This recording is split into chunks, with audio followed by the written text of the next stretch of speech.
Hello hello.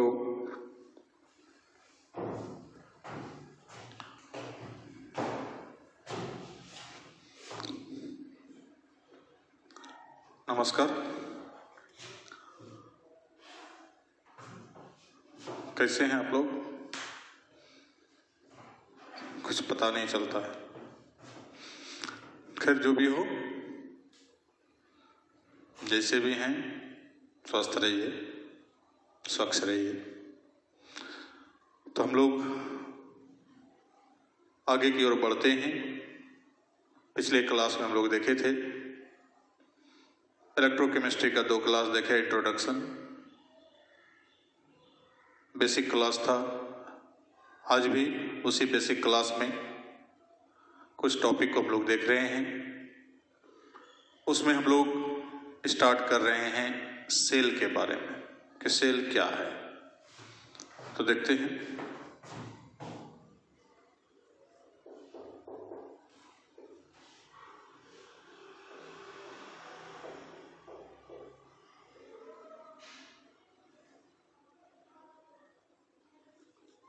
वैसे युक्ति या व्यवस्था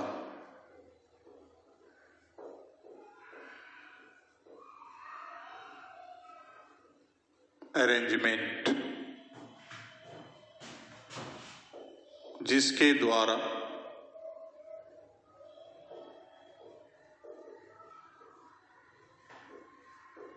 रासायनिक ऊर्जा को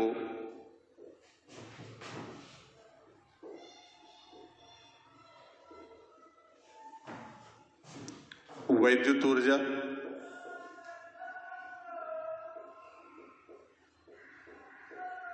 या वैद्युत ऊर्जा को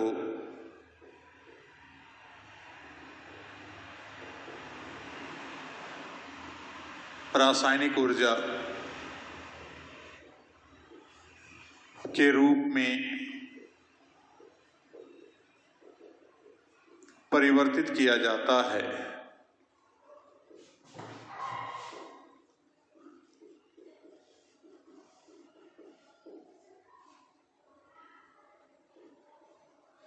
उसे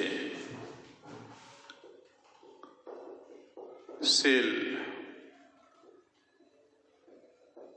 कहा जाता है। कभी कभी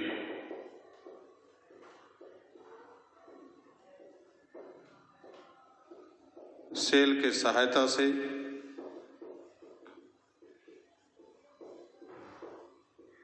उपरोक्त दोनों कार्य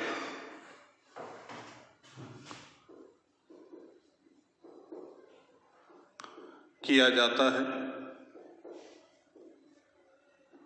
मतलब ये वैसा अरेंजमेंट है, वैसा व्यवस्था है, वैसा युक्ति है कि जिसमें जाकर के जो है केमिकल एनर्जी को इलेक्ट्रिकल एनर्जी में, अर्थात रासायनिक ऊर्जा को वैद्युत ऊर्जा में, या वैद्युत ऊर्जा को रासायनिक ऊर्जा में परिवर्तित करने की क्षमता है या परिवर्तित करने की प्रक्रिया में भाग लेता है। उस व्यवस्था को, उस युक्ति को हम लोग क्या कहेंगे? सेल कहेंगे। और कभी कभी क्या मतलब मोस्टली जो है सेल कहिए एक तरह से दोनों काम एक साथ करता है। जैसे आपका मोबाइल का सेल है, जब आप चार्ज करते हैं तो इलेक्ट्रिकल एनर्जी उसमें डालते हैं, केमिकल एनर्जी वहां पर क्या होता है? संचित होता है। और जब उसको डिस्चार्ज करते हैं, मतलब यूज करते हैं मोबाइल को, तो वहां पर क्या होता है कि केमिकल एनर्जी जो संचित हुआ था वो फिर इलेक्ट्रिकल एनर्जी में कन्वर्ट हो करके और उसके बाद अब आपके मोबाइल को चला रहा है। तो ये दोनों काम एक साथ वहां पर हो रहा है। तो ऐसा व्यवस्था जाके जो है कि भी बहुत सारा सेल में देखने को मिलता है।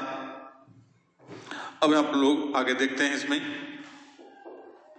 सामान्यतः किसी सेल में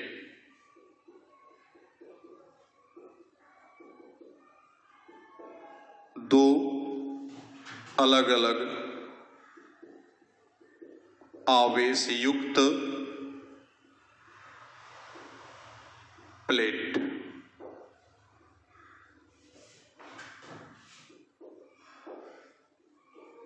व्यवस्थित रहता है,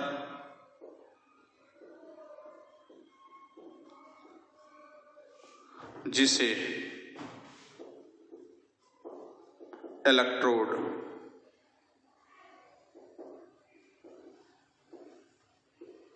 कहा जाता है।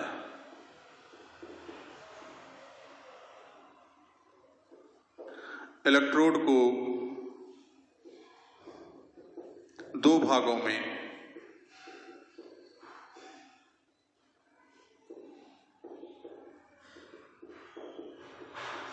बांटा गया है।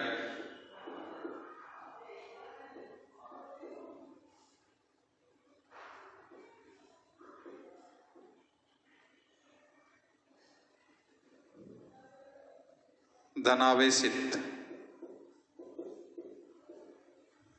प्लेट को एनोड या धनोद कहा जाता है।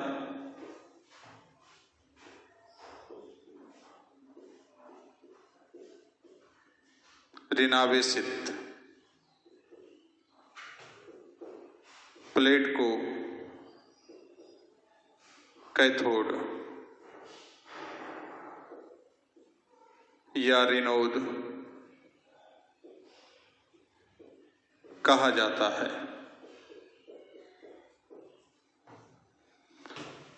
तो ये सामान्यतः जो है जनरली किसी सेल का मोटा मोटी एक आइडिया है। व्यवस्था जो किया जाता है उसमें दो अलग अलग धातु का प्लेट लिया जाएगा, चाहे समान धातु रहे या असमान धातु रहे, जिसमें से धनावेशित प्लेट जिस पर पॉजिटिव चार्ज रहेगा उसको कहते हैं एनोड या धनोद, और जिस पर नेगेटिव चार्ज रहेगा उसको क्या कहेंगे, कैथोड या ऋणोद।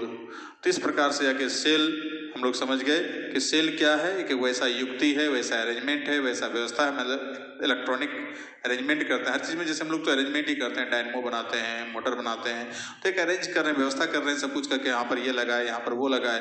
तो ठीक उसी प्रकार सेल में भी जो सेल तैयार करते हैं तो एक तरह से व्यवस्था किया गया है, अरेंजमेंट किया गया है, कि जिसमें जाकर के जो है कि हमको खास करके दो प्लेट, इसके अलावा एक केमिकल उसमें जरूर डाला जाएगा जो कि उस दोनों प्लेट को कनेक्टेड करेगा, चाहे वो विद्युत अपघट्य के रूप में यूज हो या जिस भी रूप में हो, वो जाकर के वहां पर जाके जो है कि हमको इलेक्ट्रिक करंट फ्लो करने में मदद करता है, जिसके परिणाम स्वरूप कोई भी सेल में जो है वो प्रोसेस विद्युत ऊर्जा से रासायनिक ऊर्जा, रासायनिक ऊर्जा से विद्युत ऊर्जा में परिवर्तन होता है।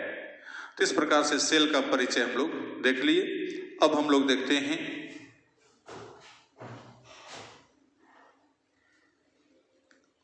सेल का प्रकार।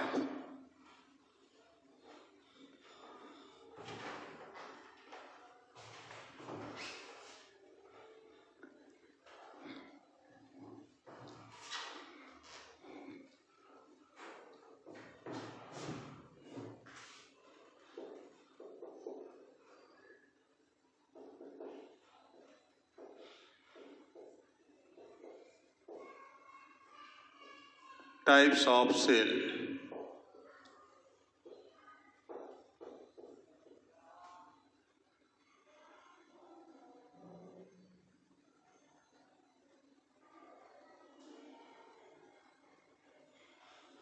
On the basis of changing of energy, ऊर्जा परिवर्तन के आधार पर, इस आधार पर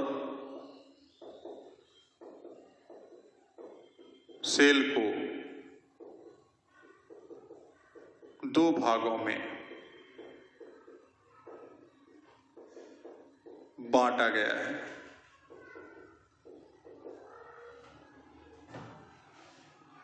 पहला नंबर वैद्युत अपघटनी सेल।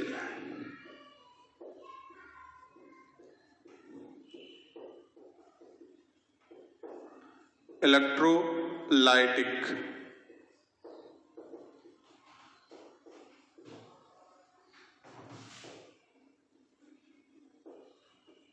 इस प्रकार के सेल में किसी वैद्युत अपघट्य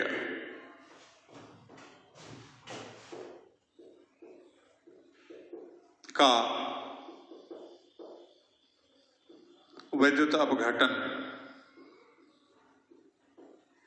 कराया जाता है,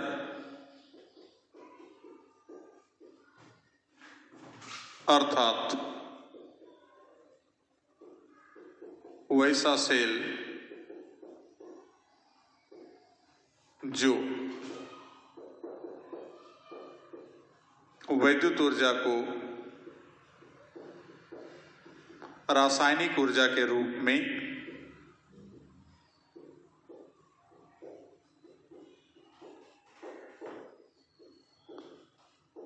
परिवर्तित करता है,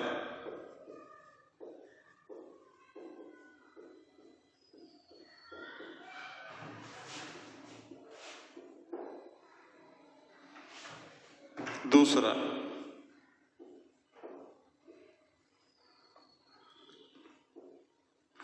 वैद्युत रासायनिक सेल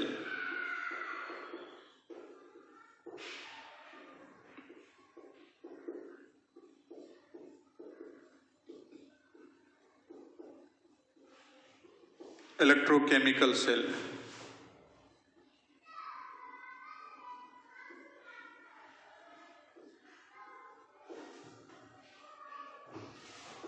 वैसे प्रकार के सेल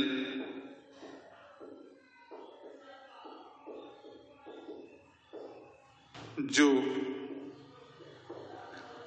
रासायनिक ऊर्जा को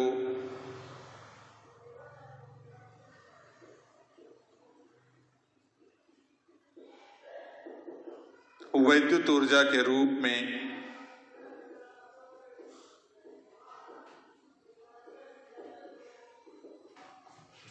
परिवर्तित करता है।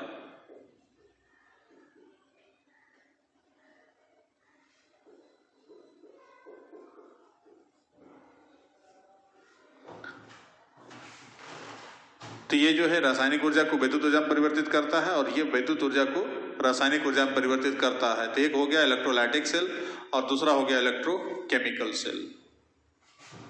अब हम लोग देखते हैं B number.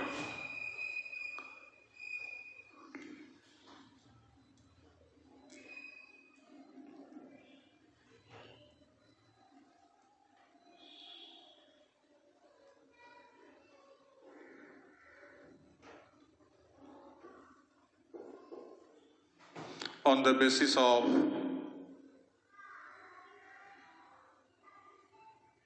charging of cell,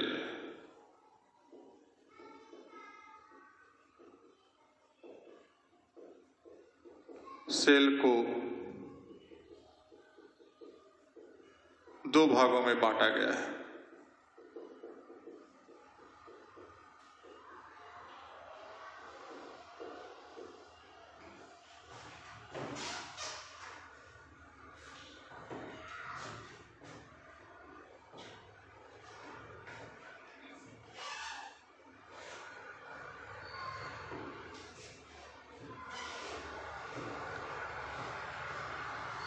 पहला नंबर प्राथमिक सेल,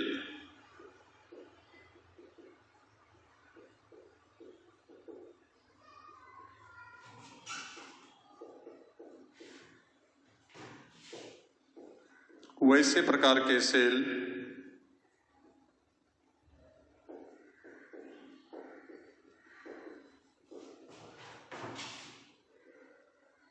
जिसे पुनः रिचार्ज नहीं किया जा सकता।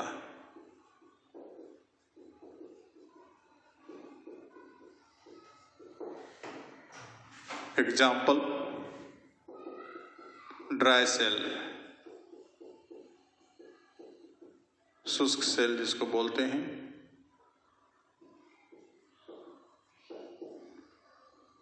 अथवा इसी का नाम है लेक्लांचे सेल।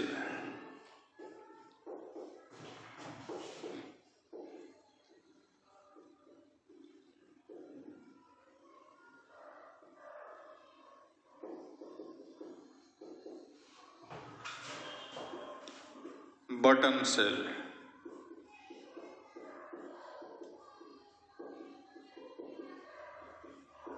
और मरकरी सेल।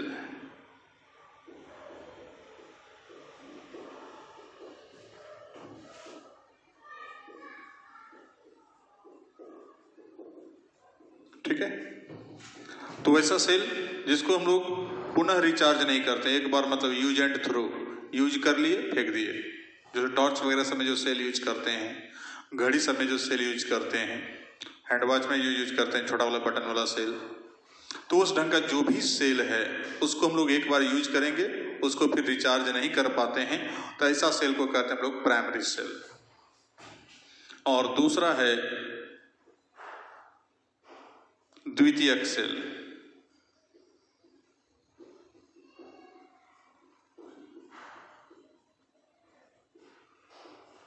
Secondary cell.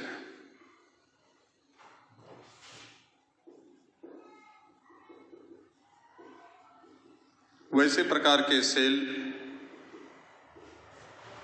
जिसे पुनः रिचार्ज किया जा सकता है।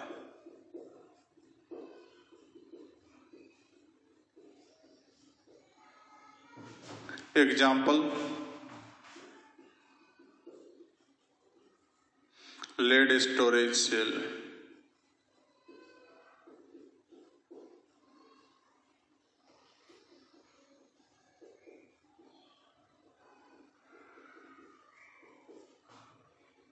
Lithium ion cell. मोबाइल में ये सेल पाया जाता है, lithium.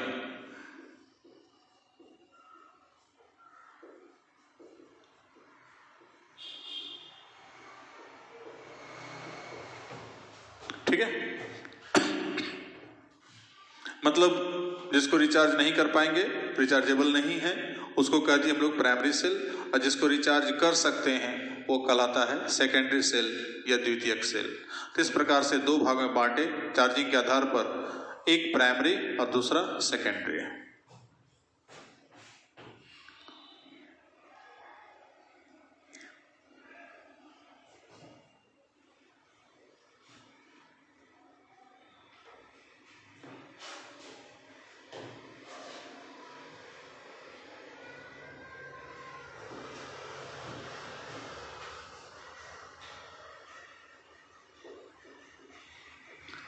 Structure of electrolytic cell।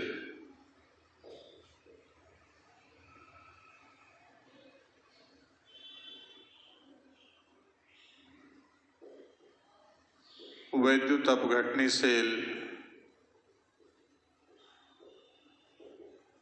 की संरचना।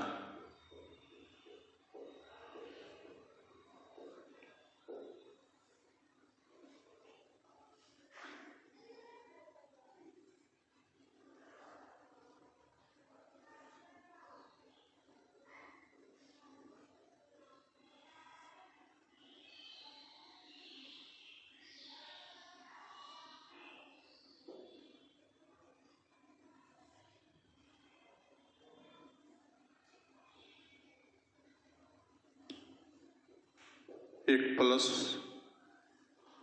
दूसरा माइनस।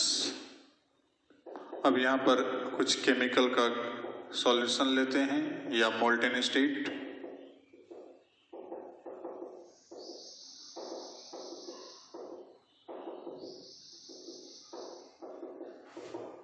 तो ये है वैद्युत अपघट्य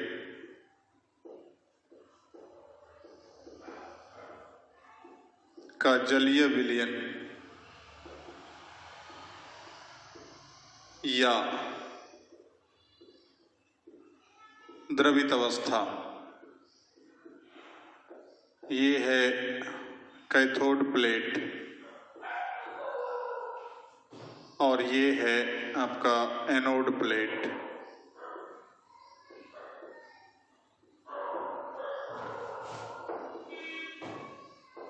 इस प्रकार के सेल में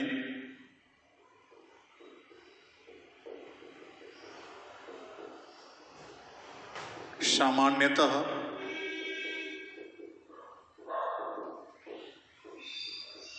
दो अलग अलग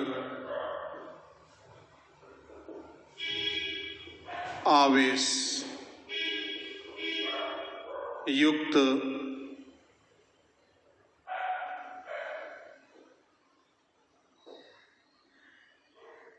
धात्विक प्लेट का उपयोग किया जाता है।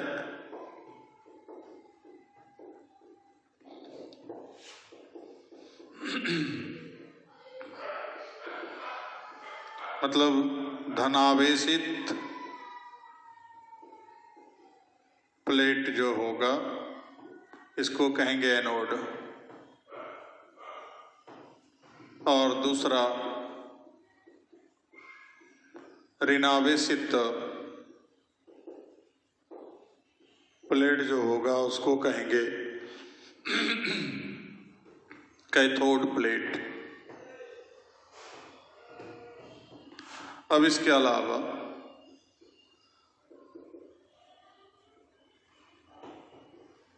इस प्रकार के सेल में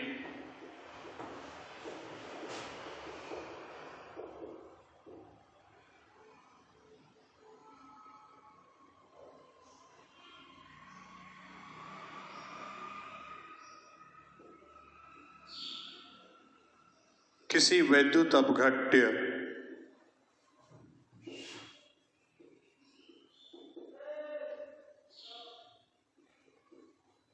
का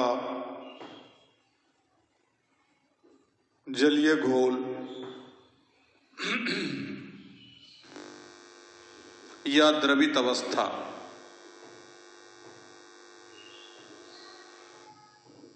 का उपयोग किया जाता है,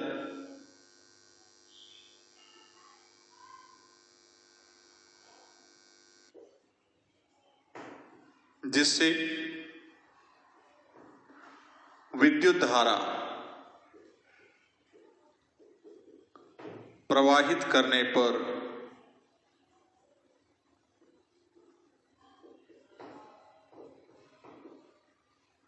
वैद्युत अपघटन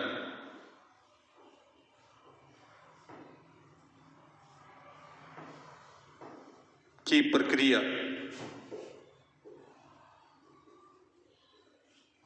संपन्न होता है, संपन्न होती है। तो ये जो है कॉमनली एक इलेक्ट्रोलाइटिक सेल है जिसमें धातु का प्लेट लिया, एक एनोड प्लेट एक कैथोड प्लेट, माइनस से जोड़े इसको कैथोड प्लेट ऋणावेशित, और प्लस वाला जो है उसको बोल दिए धनावेशित प्लेट।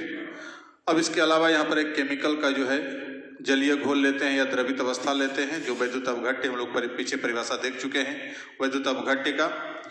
तो उस वैद्युत अपघट्य का यहाँ पर उपयोग कर रहे हैं, और ये प्रोसेस क्या कहलाता है तो वहाँ पर चर्चा किए थे पिछले क्लास में। वैद्युत अपघटन कहते हैं, मतलब विद्युत धारा प्रवाहित करेंगे, यहाँ जो भी केमिकल लिया जाएगा वो अपने अवयवी आयन के रूप में विघटित होगा, जिसको हम लोग वैद्युत अपघट्य बोलेंगे, और ये घटना कहलाएगा विद्युत अपघटन। तो इस प्रकार से ये इलेक्ट्रोलाइटिक सेल का एक स्ट्रक्चर यहाँ पर तैयार हुआ।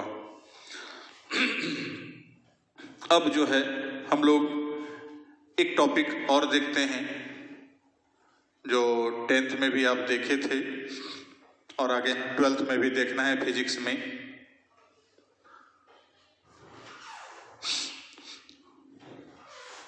जिसका यूज जो हम लोग को करना है फैराडे के नियम में। तो मेन टॉपिक हम लोग का सिलेबस का फैराडे का नियम है। अभी हम लोग मेन टॉपिक पर नहीं पहुंचे हैं, तो बेसिकली जो हम लोग देख रहे हैं तो सब चीज़ से स्ट्रॉन्ग होकर वहाँ पहुंच रहे हैं। तो फैराडे का लॉ जब देखेंगे तो वहाँ पर हमको जरूरी पड़ेगा एक टॉपिक का, उसको यहाँ पर हम लोग देख रहे हैं, वो है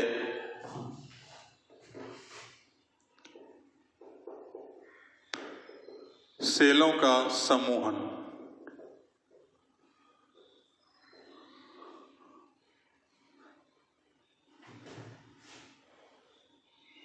कॉम्बिनेशन और ग्रुपिंग ऑफ सेल्स। जब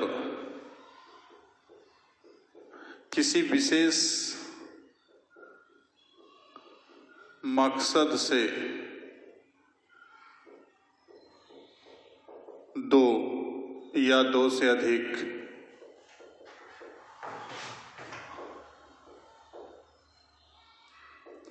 सेलों को आपस में जोड़कर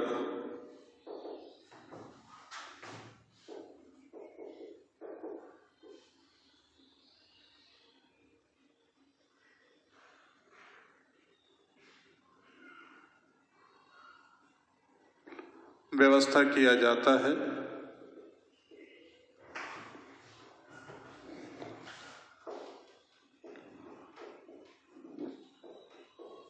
तो इस घटना को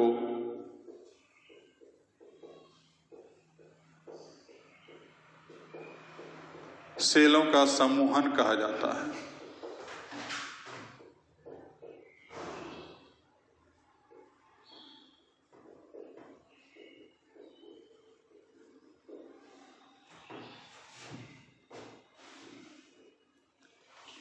कि कोई भी दो या दो से अधिक सेल को आपस में जोड़ते हैं किसी विशेष कारणवश या कहीं उपयोग कुछ में करना है, तो उसके लिए सेल को आपस में जोड़ते हैं।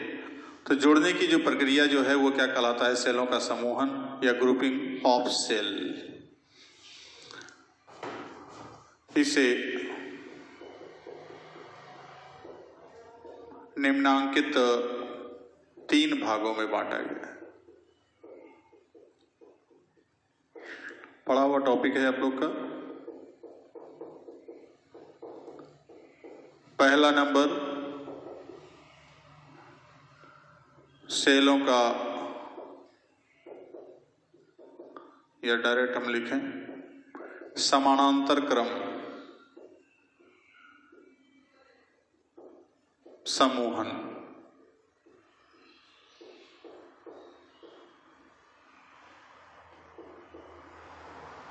Parallel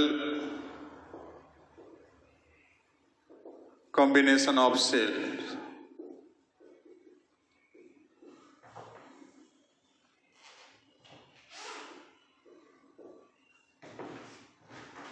parallel combination of cells. तो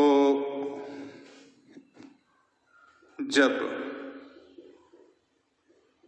किसी दो या दो से अधिक सेलों के एनोड को एक साथ तथा सभी सेलों के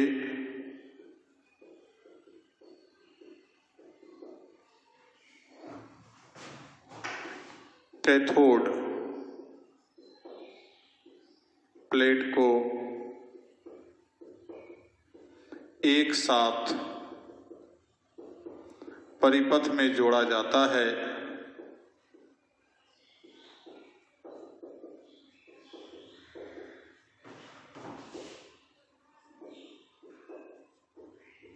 तब इस घटना को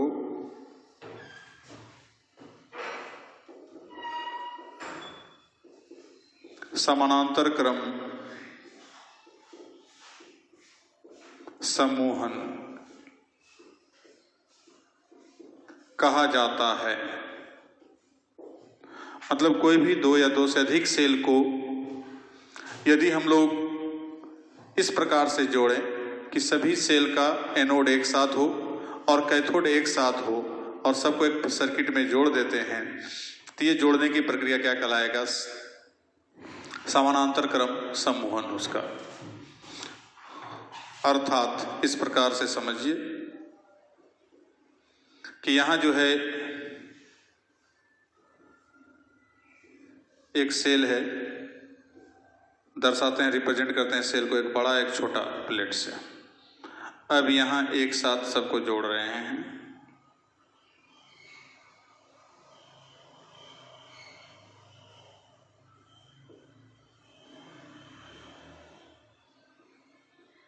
प्लस। तो ऐसा सम्मोहन जो होगा, सबका प्लस वाला प्लेट एक साथ है और सबका माइनस वाला प्लेट एक साथ जुड़ा हुआ है, तो ऐसे सम्मोहन माने ऐसे सम्मोहन की जो प्रक्रिया है उसको हम लोग कहते हैं समानांतर क्रम सम्मोहन।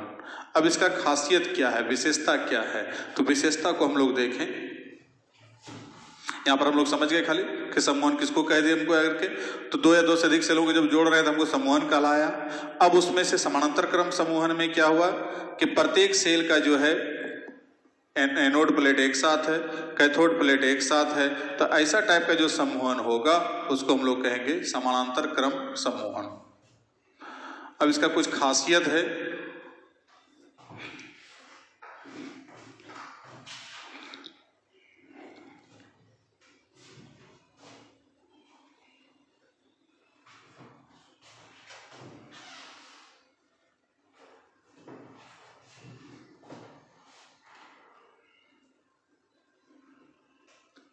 क्या इसका कैरेक्टर है, तो कैरेक्टर है यहाँ पर पहला कैरेक्टर इसमें कि यदि यहाँ पर आई करंट हम लोग लेके जा रहे हैं, अब यहाँ I1, I2, I3 तो सभी सेलों में प्रवाहित धारा आपस में समान या असमान हो सकता है।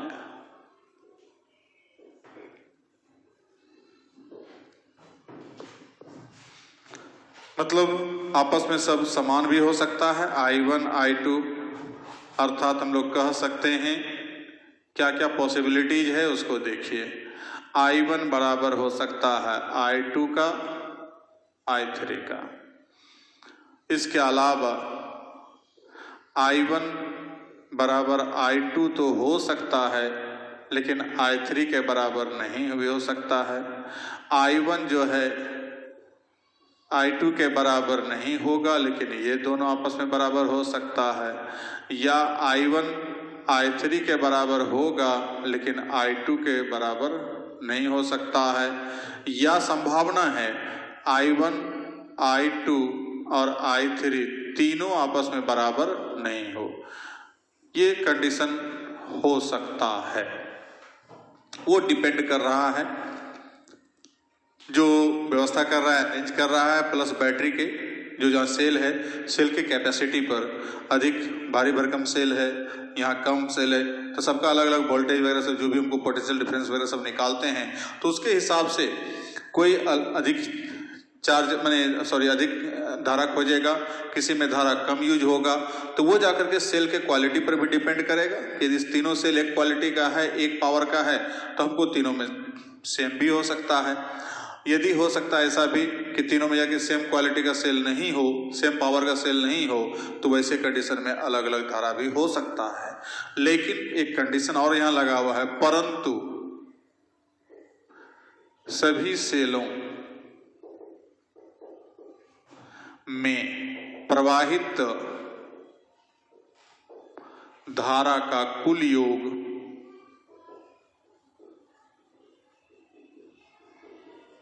परिपथ के कुल धारा के बराबर होता है।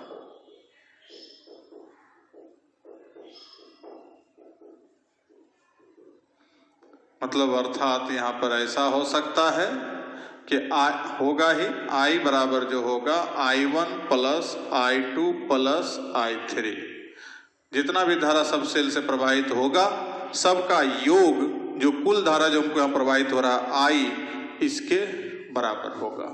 ये कंडीशन याद रखना है हमको, ये समांतर क्रम में ऐसा कंडीशन आता है। अब दूसरा जो कंडीशन यहाँ पर है,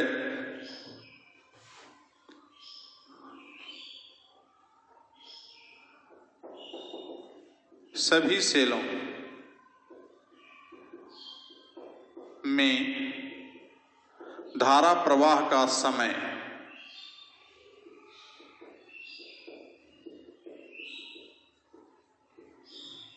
आपस में समान या असमान हो सकता है।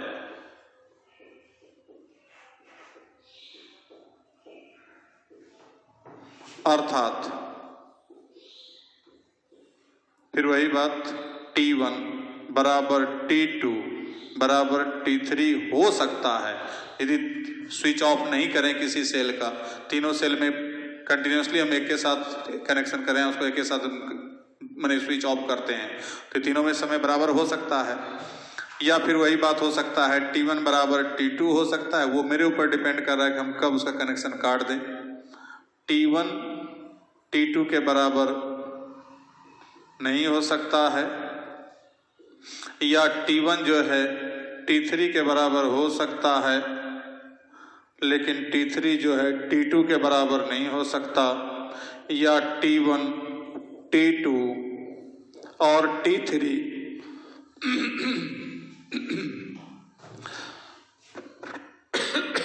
ये तीनों जो है आपस में बराबर नहीं हो सकता है। तो इस प्रकार से जाके हम लोग देखते हैं कि ये कंडीशन यहाँ पर समय भी आपस में बराबर हो भी सकता है और बराबर नहीं भी हो सकता है। तो ये जाकर के जो है कि हमको समानांतर क्रम समूहन के लिए ये कंडीशन आया। अब हम लोग चलते हैं दूसरा टाइप,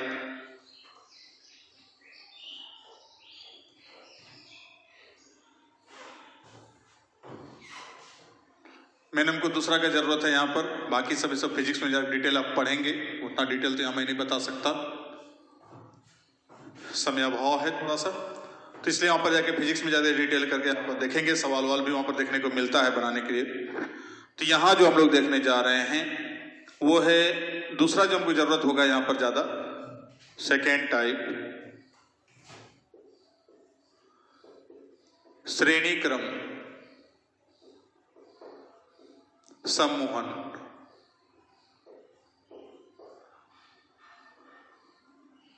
सीरीज कॉम्बिनेशन।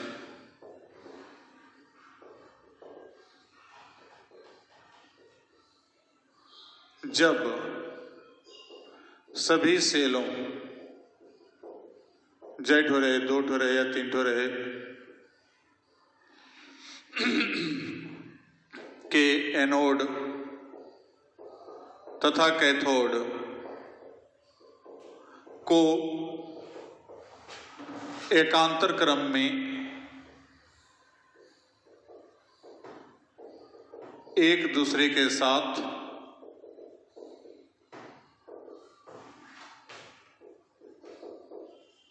जोड़ा जाता है, तो इस प्रक्रिया को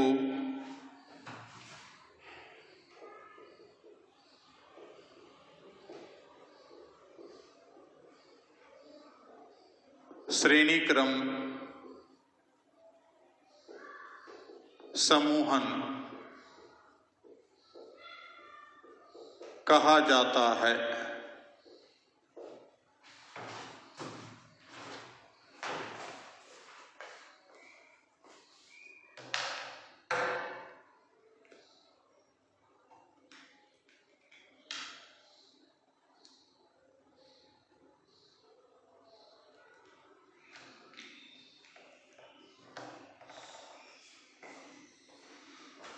तो इसको हम लोग इस प्रकार से समझें, अर्थात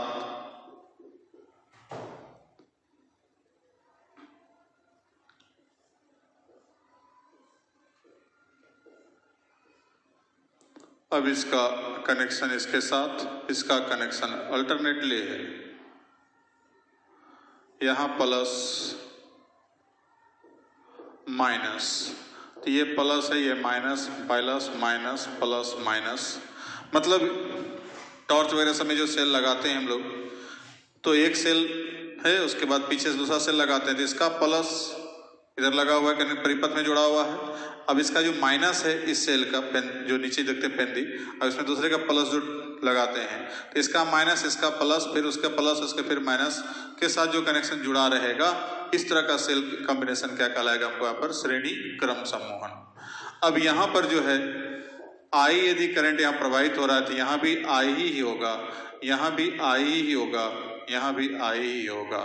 तो इसका जो कैरेक्टर है, कैरेक्टर क्या है? तो धारा समान रहेगा, हमेशा फिक्स्ड है, कांस्टेंट, मतलब I इक्वल टू कांस्टेंट। ये सब आप में समान धारा का है, किसी का भी कनेक्शन कटेगा तो पूरे कट जाएगा, इसलिए जो भी धारा यहाँ पर है सबका समान है। दूसरा है समय भी यहाँ पर क्या है? कांस्टेंट। यही दो पॉइंट को याद रखना है। जो आगे हम लोग फैराडे का दूसरा नियम पढ़ेंगे तो वहां पर जरूरत पड़ेगा, इसलिए T बराबर भी क्या हो गया यहाँ पर? कांस्टेंट। तो ये था श्रेणी क्रम। तो समानांतर क्रम से थोड़ा भिन्न है श्रेणी क्रम। अब यहाँ पर तीसरा क्रम जो देखने जा रहे हैं हम लोग, वो है मिश्रित क्रम सम्मोहन, मिक्स्ड कॉम्बिनेशन।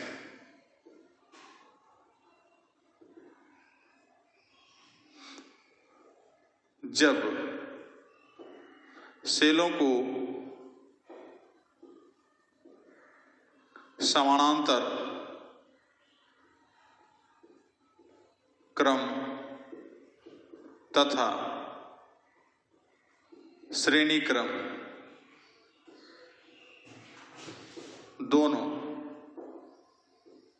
रूप में संयुक्त रूप से जोड़ा जाता है,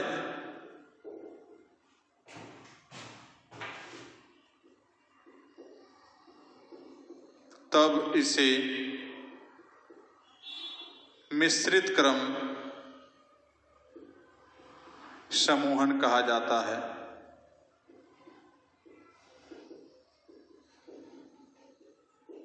मतलब इसमें क्या होगा कि जैसे यहां पर श्रेणी क्रम का श्रेणी क्रम भी है,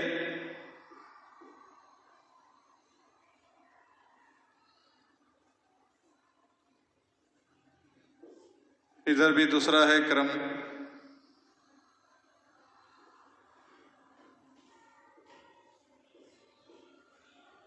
कोई जरूरी नहीं कि एक ही ठो रहे, 2 ठो 3 ठो 4 ठो जेड ठो सेल रहेगा।